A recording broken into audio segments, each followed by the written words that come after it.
এই per day হিচাপত আমাৰ 2000 টকা এভাৰেজ চেলটো থাকে। এভাৰেজ 2000কে যদি আমি লওঁ তেনেহ'লে মাহত 60000 কটনৰ ছাত্ৰ আৰু কটনৰ ছাত্ৰ কটনত তেওঁ অধ্যয়নো কৰে আৰু কটনত অধ্যয়ন কৰাৰ লগতে তেওঁ চাহৰ দোকানো দিয়ে।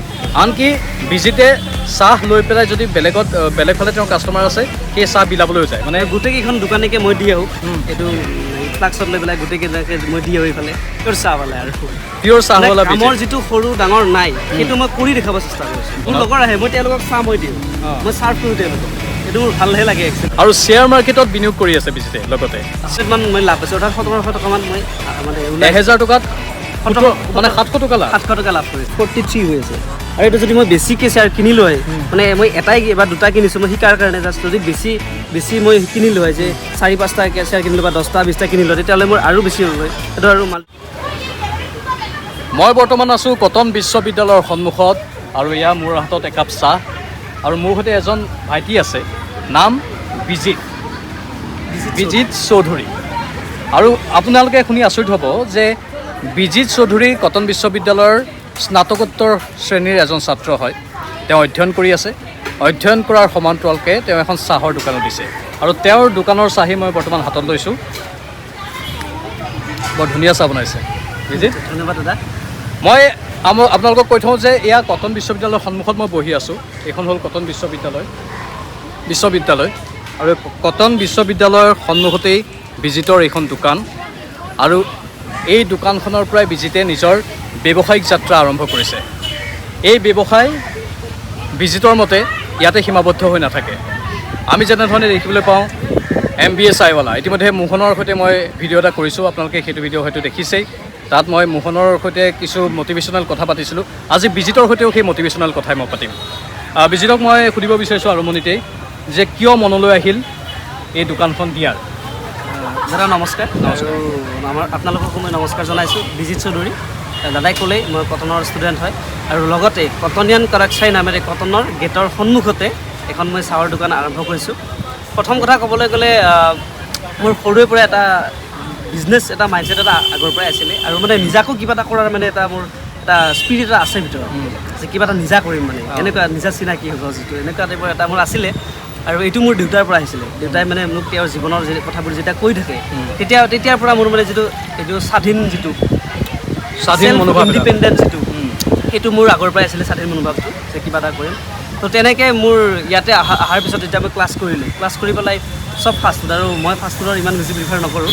তো মোৰ মন গ'ল চাহ খাবলৈ, কাৰণ আৰু চাহটো মই মানে বহুত ফেভৰেট হয়, ঘৰত সৰুৰ পৰাই চাহ খাই আহিছোঁ। আৰু মেইন কথা চাহটো হৈছে অসমৰ প্ৰধান এটা চিনাকি, কাৰণ অসমতে চাহ বিচাৰিছিলে আমাৰ ব্ৰিটিছসকলে। আজি কিমান বছৰে পুৰণি এটা সভ্যতা বুলি ক'লে ভুল নহয়, মানে চাহটোক লৈ বহুত আজি হেৰি আছে। গতিকে তেতিয়া ভাবিলোঁ যে চাহটো মই দি মাতিম, আৰু ষ্টুডেণ্টে ক্লাছ কৰি পেলাই যেতিয়া এটা অৱসাদ দূৰ কৰা এটা, ফাষ্টফুডতো আমাৰ হেৰি এইটো নিবাৰণ কৰে, ভোকটো নিবাৰণ কৰে, কিন্তু চাহটো এটা অৱসাদ দূৰ কৰা এটা বহুত ভাল মানে বেটাৰ হেৰি আৰু মানে। তো তেনেকৈ মই চাহটোকে প্ৰিফাৰ কৰিলোঁ যে চাহৰ দোকান এখন মই দিম। এইটো মনত ইচ্ছা আছিল চাহৰ দোকান এখন দিয়াৰ, আমি অলপ থিয় হৈ লওঁ। কিন্তু সেই মনৰ ইচ্ছাটো কেনেধৰণে পূৰণ কৰিব, বিজিতৰ বাবে সেইটো অলপ প্ৰত্যাহ্বানজনকো আছিল। কাৰণ আমি জানো বিজিতৰ পৰিয়ালটো ক'লে হয়তো বিজিতে বেয়া নাপায়, যিহেতু নিজে মোক কৈছিল দৰিদ্ৰ সীমাৰেখাৰ তলৰ পৰিয়াল, আৰু বিজিত পঢ়াত খুব ভাল আছিল। উচ্চতৰ মাধ্যমিকত বিজিতে 85%তকৈ বেছি নম্বৰ লাভ কৰিলে, মানে 86% লাভ কৰিলে। আৰু বিজিতে তাৰ পাছতেই পালে এটা স্কলাৰশ্বিপ, বৃত্তি লাভ কৰিলে ন। সেই বৃত্তিৰ ধনেৰে এইখন চাহৰ দোকান খুলিছে। মই আগৰ পৰা অলপ দেখুৱাম, আৰু য'ত সাধাৰণতে বহু ছাত্ৰ ছাত্ৰীৰ ভিৰ থাকে। এইখন হ'ল কটনিয়ান কৰক চাই। কৰক মানে সেই হিন্দীৰ কাৰাকটো নহয়, কৰক মানে কটনিয়ান এজনে চাহ কৰিছে, আপোনালোকে আহক। কাৰণ আজিলৈকেতো চাহ কৰা নাই কটনিয়ানে, আজি কৰিছে, আপোনালোকে আহক। বঢ়িয়া। আজিলৈকে কটনিয়ানে চাহ দোকান দিয়া নাছিল, কিন্তু বিজিতে দিছে আৰু তেওঁ কৰি দেখুৱাইছে। আমি সাধাৰণতে কওঁ যে আমি কাম কৰিবলৈ লাজ কিয় কৰোঁ, কামত কোনো সৰু বৰ নাই, কিন্তু সেইটো কেৱল মুখতহে কওঁ, চবেই মুখতে কয়, মানে কৰি দেখুৱাটো মই চেষ্টা কৰিছোঁ, যে মই কৰি দেখাম। এইটো সকলোৱে কয়, মই কৰি দেখাবলৈ চেষ্টা কৰিছোঁ, সেইটোৱে। মানে বিজিতে মুখৰ কথাতে ৰৈ থকা নাই। আৰু মই কৈ আছিলোঁ স্কলাৰশ্বিপৰ কথা। স্কলাৰশ্বিপ পাইছিল উচ্চতৰ মাধ্যমিকত, বৰ ভাল নম্বৰ পালে কাৰণে 85%তকৈ ওপৰত, 86% তেওঁ নম্বৰ লাভ কৰিলে। আৰু হয়তো UGCৰ এটা গাইডলাইন আছে যে 85%তকৈ নম্বৰ বেছি লাভ কৰিলে, তেতিয়া যদি তেওঁ দৰিদ্ৰ সীমাৰেখাৰ তলৰ হয়, তেনেহ'লে তেওঁক বৃত্তি দিয়া হয় প্ৰায় 1,62,000 টকা। হয়নে বিজিত? হয় হয় তাৰপিছত 1,62,000 টকা দিয়ে এইখন কটনিয়ান কৰক চাই তেওঁ খুলি দিলে, নহয় জানো? আৰু এইখিনিতে মই কথা এটা ক'ম, মানে মই স্কলাৰশ্বিপৰ পৰা মোৰ পঢ়া শুনাত খৰচ কৰি যিখিনি মানে ৰৈছিল বাকী সেইখিনিৰে আৰম্ভ কৰিব চেষ্টা কৰিলোঁ, বাট মোৰ অকণমান চেলেঞ্জ এটা আহিল যে কম হৈ যায় মানে পইচা। তেতিয়া মোক দাদা এজনে হেল্প কৰিছে, তেখেতৰ নামটো মই ল'বই লাগিব, উপকুল কলিতা। তেওঁ মোৰ দাদা হয়, বৰ্তা ল'ৰা। তেওঁ মোক হেল্প কৰিলে আৰু তেওঁ মোক এটা অকল পইচাৰে নহয়, অকল মানসিকভাৱে এটা মোক মানে উৎসাহো যোগালে। আৰু বেছি মানে মোৰ তেতিয়া আৰু বেছি উৎসাহিত হ'লোঁ, তেনেকৈ আৰম্ভ হ'ল আৰু কাহিনী। আৰু মই আকৌ এবাৰ দেখুৱাই দিছোঁ আপোনালোকক, এইখন হ'ল কটন বিশ্ববিদ্যালয়, সন্মুখৰ এইখন গেট কটন বিশ্ববিদ্যালয়ৰ, আৰু তাৰ ঠিক ফ্ৰণ্টতে সন্মুখতেই এইখন কটনিয়ান কৰক চাই। এই কটনিয়ান কৰক চাইত কেৱল যে চাহে উপলব্ধ তেনেকুৱা নহয়। বিজিত কি পায় ইয়াত খোৱা বস্তু? আমাৰ চাহৰ 4-5টামান ভেৰাইটি আছে, আৰু এতিয়া নতুনকৈ আমি কিবা কিবি দি আছোঁ। লগতে লাল চাহো পায়, লাল চাহৰো ভেৰাইটি আছে, আপোনালোকে চাব পাৰে। ইয়াৰ মেনুখন আছে আমাৰ, ইয়াৰ মেনুখন চাব পাৰে। আমাৰ চাহ মাটকা চাহৰ ভেৰাইটি আছে, কাটিং চাহ, মছলা চাহ, কৰক স্পেচিয়েল চাহ, তন্দুৰ চাহ। লগতে লাল চাহৰো 4টা ভেৰাইটি আছে, নৰ্মেল লাল চাহ, জিঞ্জাৰ লাল চাহ, লেমন টি, স্পেচিয়েল পুদিনা লাল চাহ। লগতে আমাৰ মানে নাস্তাও কিবা কিবি পায়, মেগী পায়, ভেজ মেগী আছে, চিজ মেগী, এগ ফ্ৰাই মেগী। লগতে আমাৰ অসমৰ যিখিনি থলুৱা পিঠা পনা লাড়ু, অসমৰ সংস্কৃতিৰ যিখিনি ভিতৰত পৰে গোটেইখিনি আমাৰ ইয়াতে পায়। আৰু লগতে পায় চিঙৰা, ব্ৰেড চপ, ভেজ পকোৰা, এইবোৰ আমি যিমান দূৰ পাৰোঁ আমি উপলব্ধ কৰিবলৈ চেষ্টা কৰিছোঁ। গতিকে বঢ়িয়া। এতিয়া কথাটো হ'ল যে আমি ব্যৱসায়ৰ কথা কওঁ, এতিয়া বিজিতৰ ব্যৱসায়িকভাৱে লাভ কেনেকুৱা হয়? 1,62,000 টকা বিনিয়োগ কৰা হৈছে, লগতে এজন দাদায়ো সহায় কৰিছে। আৰু এই গোটেইখিনি বনাওঁতে মেলোঁতে কিমান খৰচ গ'ল? গোটেই 1,62,000 খৰচ গৈছে নে তাতকৈ বেছি গৈছে? তাতকৈতো বেছিয়ে গৈছে, কিন্তু আমি প্ৰথম আৰম্ভণি কৰাৰ পিছত মানে 1,00,000-1.5 লাখমান টকা গৈছিলে। আৰু গোটেইখিনি আমি তেনেকৈ কষ্ট কৰি, গোটেই আমাৰ চিটটো নতুন মানে সেইকাৰণে বেছিকৈ গৈছে। আগৰ পৰা থাকিলে হয়তো কমকৈ হ'ল, এটা আমি গোটেইখিনি আমি নতুনকৈ বনাইছোঁ, গতিকে সেইটো কাৰণে বেছি গৈছে আমাৰ। ব্যৱসায় বুলি ক'লে আচলতে আমাৰ হেৰি হৈছিলে, মানে আমি অফ ছিজনত আৰম্ভ কৰি দিয়া যেন হ'ল। তথাপিও আমি আৰু কটনিয়ান হিচাপে কটনিয়ানখিনি মোক ছাপোৰ্ট কৰিছে বহুতখিনি, তেওঁলোকে মোক সাহস দিছে, তেওঁলোকে আহি ইয়াতে ভিৰ কৰি আহি ভাল লাগে। সন্দিকৈ কলেজৰ পৰাও আহে ছাত্ৰ ছাত্ৰী, গতিকে এটা ধুনীয়া এটা পৰিৱেশ, এটা ভাল লাগে। আৰু ব্যৱসায়ৰ কথা ক'ব গ'লে যে আমাৰ যদি আপোনাক মই কৈ দিওঁ যে এই পাৰ ডে হিচাপত আমাৰ 2,000 টকা এভাৰেজ চেলটো থাকে। আৰু এতিয়াতো অফ ছিজন, মানুহে চাহ অকণমান কমকৈ প্ৰিফাৰ কৰে, আমি আশা কৰিছোঁ। আৰু আমাৰ ছিজনটো আহক, ঠাণ্ডাৰ সময়ত আৰু বেছি এটা আমি এক্সপেক্ট কৰি আছোঁ। গতিকে এভাৰেজ ক'ব গ'লে আপোনাক এতিয়া 2,000 টকা এটা হয়, মানে এভাৰেজ 2,000কৈ যদি আমি লওঁ তেনেহ'লে মাহত 60,000 টকা। আৰু এটা আপ এণ্ড ডাউন হৈ থাকে, কেতিয়াবা ওপৰতো যায়, কেতিয়াবা তলতো যায়, তেনেকুৱা আৰু ডিপেণ্ড মানে। এইটো এটা নিৰ্ভৰ কৰে বাৰু সময়ৰ সৈতে বা পৰিস্থিতিৰ সৈতে। কিন্তু এতিয়া অলপ গৰমৰ দিন, হয়তো চাহ অলপ কম বিক্ৰী কৰি আছে। ঠাণ্ডা দিন, শীতকালি অলপ চাহ বেছি বিক্ৰী যাব। কেৱল চাহেই নহয়, আন তেওঁ উপকৰণো আছে, কিছু খাদ্য সামগ্ৰীও আছে, সেইখিনিও বিক্ৰী কৰে। কিন্তু ভাবি চাওক এবাৰ, চাহ দোকানৰ কনচেপ্টটো কটন বিশ্ববিদ্যালয়ৰ সন্মুখত আৰম্ভ বিজিতে কৰাৰ সময়ত কোনেও কৰা নাছিল। বিজিতেই প্ৰথমগৰাকী ছাত্ৰ যিগৰাকীয়ে ইয়াত এখন চাহৰ দোকান দিলে, আৰু কটনৰ ছাত্ৰ, কটনত তেওঁ অধ্যয়নো কৰে, আৰু কটনত অধ্যয়ন কৰাৰ লগতে তেওঁ চাহৰ দোকানো দিয়ে। আনকি বিজিতে চাহ লৈ পেলাই যদি বেলেগ ফালে তেওঁৰ কাষ্টমাৰ আছে, সেই চাহ বিলাবলৈও যায়। মানে গোটেইকেইখন দোকানীকে মই দি আহোঁ, এইটো ফ্লাক্সত লৈ পেলাই গোটেইকেইটাকে মই দি আহোঁ এইফালে, মানে পিয়'ৰ চাহৱালা আৰু পিয়'ৰ চাহৱালা। কামৰ যিটো সৰু ডাঙৰ নাই, সেইটো মই কৰি দেখাব চেষ্টা কৰিছোঁ।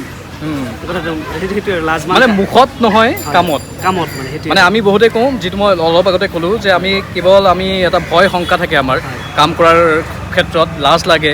ইয়াত একেলগৰ ছাত্ৰ ছাত্ৰী ইয়াত পঢ়ি আছে, মোৰ লগৰ আহে, মই তেওঁলোকক চাহ মই দিওঁ, মই ছাৰ্ভ কৰোঁ তেওঁলোকক। সেইটো মোৰ ভালহে লাগে একচুৱেলি, কিবা এটা মই তেওঁলোকতকৈ বেলেগ কৰিছোঁ, মোৰ এইটো ভাল লাগে কিবা এটা। আই মানে প্ৰাউড মাইছেল্ফ, মানে এনেকুৱা হ'লে বঢ়িয়া। আৰু এতিয়া 60,000 টকা উপাৰ্জন কৰি আছে মাহত, বয়স মাত্ৰ 22 বছৰ। 22 বছৰত বহু চাকৰিয়ালতকৈ ভাল উপাৰ্জন কৰি আছে, 60,000 টকা মাহত। মই এটা এভাৰেজ যদি উলিয়াওঁ তেনেহ'লে এভাৰেজটো আমি কৈ আছোঁ, কেতিয়াবা বেছিও হ'ব পাৰে বা কেতিয়াবা অলপ কমো হ'ব পাৰে। কিন্তু সেইখিনি টকা উপাৰ্জন কৰি এতিয়া বিজিতে হয়তো পৰিয়ালো চলাই থাকিব পাৰিছে। তেনেকুৱাই আৰু মানে মেইন কথা ক'বলৈ গ'লে মোৰ নিদো আছিলে অলপমান, যে দেউতাক খেতি কৰিছিলে আগতে, তেওঁ শাৰীৰিকভাৱে এতিয়া অসুস্থ। গতিকে মই মানে দেউতাৰ পৰা সৰুৰ পৰা মানে মই মেট্ৰিকৰ পিছৰ পৰা আমি চেল্ফ ডিপেণ্ডেণ্ট, মই কিবা কিবি কৰি আছোঁ।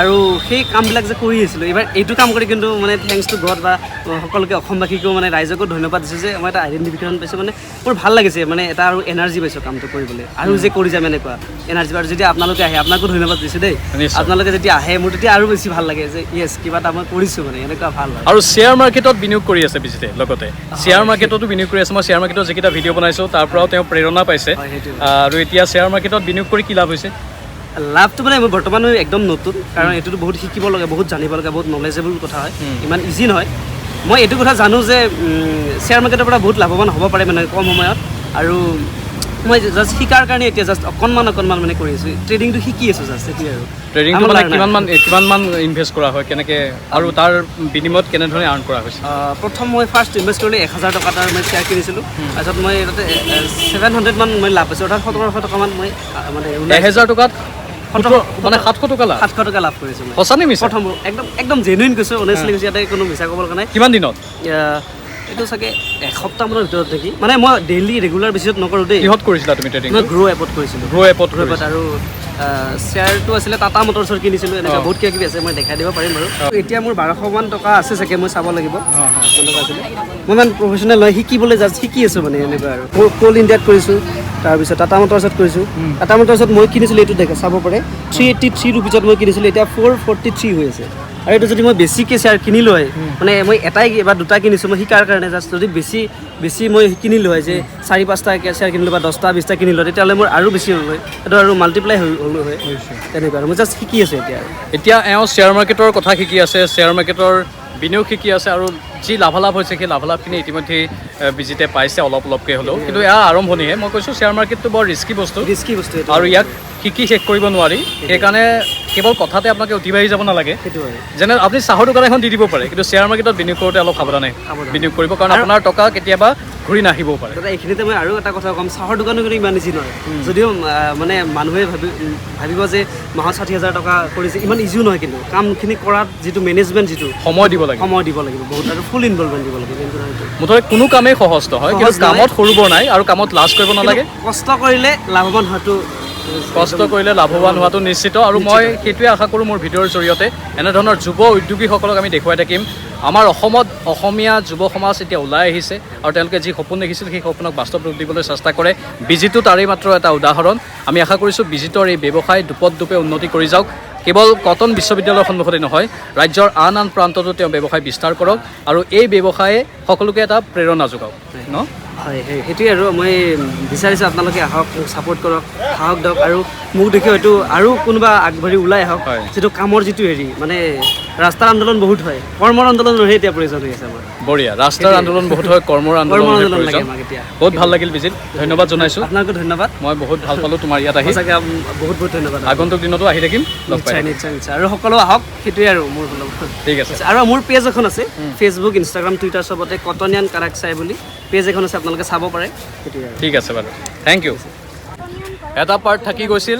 ডিছকাউণ্টটো দি আছে কটনিয়ানৰ কাৰণে আৰু ছাত্ৰ ছাত্ৰীৰ কাৰণে মানে ষ্টুডেণ্ট এজনৰ পইচা সেইটো অকণমান থাকে ন কম থাকে বা এনেকুৱা তেওঁলোকে কম পইচাতে ভাল বস্তু বিচাৰে আমি ষ্টুডেণ্টৰ কাৰণে যিহেতু মই এজন নিজে ষ্টুডেণ্ট মই ষ্টুডেণ্টৰ মনোভাৱটো বুজি পাওঁ আৰু সেইটো বুজি পেলাই মই ষ্টুডেণ্টৰ কাৰণে স্পেচিয়েল ডিছকাউণ্ট এটা দিছোঁ মানে 20 টকা চাইটো আমি 10 টকাত দিছোঁ 50% মোৰ টোটেলি 50% দিছোঁ মানে অনলি ফৰ ষ্টুডেণ্ট আৰু কলেজ টাইমৰ ভিতৰত কিন্তু